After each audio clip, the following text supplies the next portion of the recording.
धर्म चर्चा कार्यक्रम अटक अटक कर चल रहा था।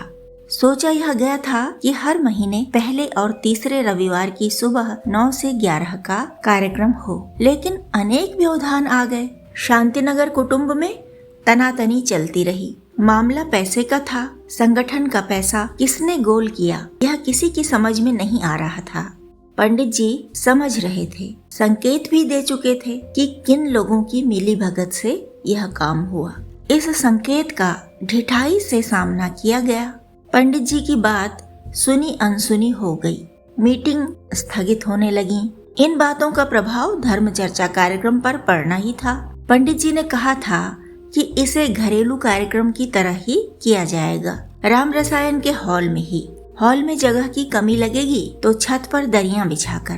पहले कार्यक्रम में शुक्ला जी और तिवारी जी 10-12 लोगों को बटोर लाए थे और अगले से अगले रविवार को आने के लिए भी कह दिया गया था सबसे। लेकिन सोसाइटी के तनाव के चलते लोग इकट्ठा नहीं हुए। पंडित जी ने कहा था कि धर्म चर्चा के दिन कोई भी सोसाइटी की बात नहीं उठाएगा। इस शर्त के कारण लोग आए ही नहीं। शुक्ला जी, तिवारी जी और टेंट हाउस वाले गुप्ता जी, तीनों लोग सपरिवार बैठे थे। विमल था, विद्या था और चाय पानी लेकर हीरा हॉल में आता जाता था। जिसने जो प्रश्न पूछा उसका उत्तर तो पंडित जी ने दिया ही, लेकिन उत्साह इतना नहीं रहा कि अपनी ओर से कोई विषय उठाएं या आगे की कोई योजना बनाएं। तीसरा रविवार स्थगित रहे, यह तभी तय कर दिया था पंडित जी ने।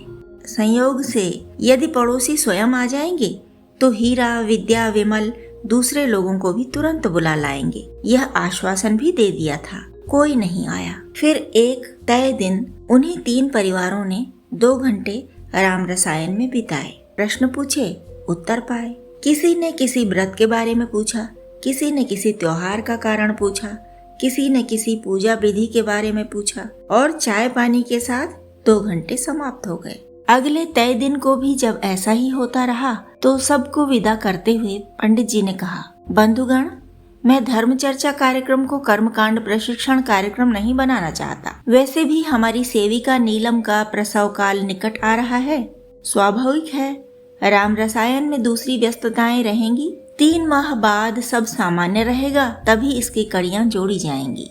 हीरा का पन्ना 2 माह का हो चुका था। तब धर्म चर्चा कार्यक्रम का न्योता देने हीरा खुद पूरे शांतिनगर के घर घर में गया। हीरा की ओर से 2 किलो मिठाई बांटने को आई। बुआ जी ने अपने हाथ से सबके लिए आटा, मैदा, सूजी के नमक पारे बनाए। बनारस वाली बुआ जी जब से राम रसायन में आई हैं, उनके रोग शोक में लगातार गिरावट आती रही है। वे जीवन साध रही हैं। सुमित्रा जी ने उन्हें प्राणायाम सिखाया है। उन्हें श्लोक याद कराने और उनका उच्चारण सही रखवाने की ड्यूटी पंडित जी ने विद्या और विमल को दी हुई है। पंडित जी अवसर मिलते ही उनसे धर्म चर्चा करते रहते हैं। नमन कई बार उन्हें पार्क में घुमाने ले गया है। आरती आती है तो सुबह सुबह उन्हें दूर तक टहला लाती है। राम रसायन की लाइब्रेरी से उनके लिए पुस्तकें और पत्रिकाएं छांटी जाती हैं, जो उनके सिरहाने की मेज पर इकट्ठा होती रहती हैं।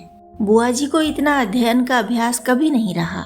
इस अध्ययन ने भी उनका आत्मविश्वास लौटाने में सहायता की है। कुल मिलाकर राम रसायन उनकी जिजीविषा को जीवित कर रहा है। नीलम ने चाय के लिए बड़ा पतीला भर लिया है। अदरक, इलायची कूट ली है। चीनी, पत्ती, दूध सब मंगा लिया है। धर्म चर्चा के समय पन्ना अगर जागता रहेगा तब भी काम करने में उसे कोई परेशानी नहीं होगी। इतनी तैयारी कर ली है। कल दिन भर गमलों में, लॉन में और छत में लगे रहे नीलम और हीरा। उनके दिन भर की मेहनत ने उन्हें पंडित जी और सुमित्रा जी से शाबाशी दिलवाई। तब से दोनों मन भर प्रसन्न हैं, उत्साह में हैं। रात को नीलम ने अपने गांव के पड़ोसी रघु भैया को फोन मिलाया और पूछा, माई से बात करा सकते हैं? रघु ने कहा, क्यों नहीं करा सकते, 5 मिनट बाद फोन करते हैं हम। बस 7-8 मिनट बाद ही रघु ने माई की झोपड़ी में जाकर फोन किया। लो नीलम, कर लो अपनी माई से बात। नीलम ने माई का हालचाल पूछा, रुनकी का हालचाल पूछा और फिर चटपट कल के कार्यक्रम की बातें करने लगी। राम रसायन में धर्म चर्चा कार्यक्रम की माई विभोर होकर सुनती रही और कल्पना में वही सब जीती रही, देखती रही जो नीलम कह रही थी, बता रही थी। आनंद मग्न माई से जब नीलम ने कहा कि रुनकी को फोन दो तो माई स्वप्न से जागी और बोली, राम जी भली करें। फिर माई ने रुनकी को फोन दे दिया। नीलम ने अपनी बाल्य सखी से भी खूब देर बातें की। पन्ना की बातें पूछ रही थी रुनकी, तो नीलम बोली, अरे पन्ना की बातें तो हम उम्र भर करती रहेंगी, देखोगी भी जब हम गांव आएंगे। पर अभी तो ये सुनो कि हमारे राम रसायन में कल धर्म चर्चा होगी। पूरे मोहल्ले के लोग आएंगे, पंडित जी ज्ञान की बातें करेंगे। तुझे तो बड़ा चाव है ना रुनकी, तो तेरे हीरा भैया ने कहा है रिकॉर्डिंग भेज देंगे। फोन में करेंगे ना रिकॉर्डिंग, रघु भैया के फोन में भेज देंगे। रघु भैया को कह भी देंगे कि जब फुर्सत हो माई और रुनकी को सुना आए। अब देखो रुनकी, हमरे पास 2 फोन हो गए हैं। आरती दीदी की नौकरी लगी थी ना, तो उन्होंने नया फोन लिया और पुराना हमें दे दिया। हम जब गांव आएंगे तो इनका वाला फोन तुम्हें दे देंगे। आरती दीदी वाले फोन से हम दोनों लोग काम चला लेंगे। तुमसे रोज बात तो कर सकेंगे। रघु भैया को बार बार तुम लोगों के पास नहीं दौड़ा सकते ना। रुनकी को उत्साह के मारे नींद नहीं आ पा रही थी, बार बार नींद उचटती। कल का दिन मानो उसके लिए लॉटरी लेकर आ रहा हो। नीलम की सखी होने से ही उसके जीवन में राहत आई है और नीलम कहती है कि बुद्धि की सारी पूंजी उसने राम रसायन से पाई है। माई भी प्रसन्न है। जब भी वे दोनों प्रसन्न होती हैं, साथ मिलकर ताली बजा बजा कर राम नाम गाती हैं। जब भी उन्हें कोई पीड़ादायी याद सताती है तो वे गठरी बनी उदासी और भरोसे के मिश्रित स्वर में बिना ताली बजाए राम नाम रटती हैं। यह रीत बनती जा रही है माई और रुनकी के जीवन की। रविवार को 9 बजे तक राम रसायन का हॉल खचाखच भर चुका था। 3 सीट वाले सोफों पर 4-4 लोग बैठे थे। दीवान पर पालथी मारकर पीछे को सिमट कर 3 लोग बैठे थे और सामने की तरफ 4 छोटे कद वाले लोग पैर लटकाए बैठे थे। विमल और विद्या के लिए कोई स्थान न बचा था। वे द्वारपाल की तरह खड़े ही रहे। पंडित जी ने कहा, कोई प्रश्न? आलोक जी झट से खड़े हुए और बोले, हम जानना चाहते हैं धर्म है क्या? पूजा पाठ, कर्मकांड, आस्तिकता, भगवान का डर या और कुछ? पंडित जी ने उन्हें बैठने का संकेत किया और बोले, अच्छा प्रश्न है। धर्म का सीधा सा अर्थ है धारण करने योग्य। प्रायः जीवन में बहुत सारा ऐसा बोझ हम लोग ढोते रहते हैं जिसका हमारे लिए कोई महत्व नहीं और सृष्टि के लिए भी कोई महत्व नहीं। ऐसा निरर्थक कुछ भी धर्म नहीं है। आज के संसार में धर्म का पालन बहुत कम हो रहा है। भ्रामक बातें बहुत हो रही हैं, आडंबर बहुत हो रहे हैं। भ्रम और आडंबर की इस धुंध में धर्म का सूर्य छिपा हुआ है। जितने भी आदर्श बने हैं वे सब धर्म के आधार पर ही बने हैं।